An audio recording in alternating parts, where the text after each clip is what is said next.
අර කලින් කිව්වා වගේ පණ අරගෙන තමන්ගේ කෙල්ලට ආදරය කරන කොල්ලට හැමදාම හම්බෙන්නේ පිට යන කෙල්ලේ.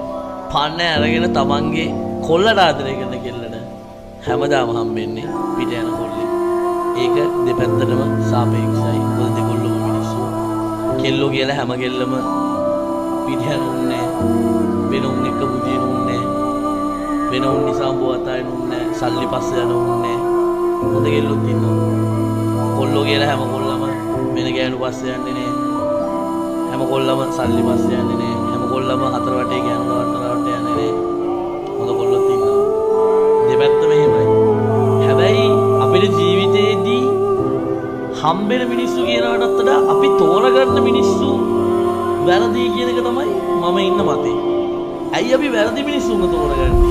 මොකද කවදාවත් මම කියන්නේ කවදාවත් කෙනෙක්ට ඇඟිල්ල දික් කරන්න බෑ අරකි මගේ ජීවිතේ කෑවයි කියලා. කණියකින් අපුඩි ගහන්න බෑ. මම තමයි එයාව තෝරගත්තේ. එයා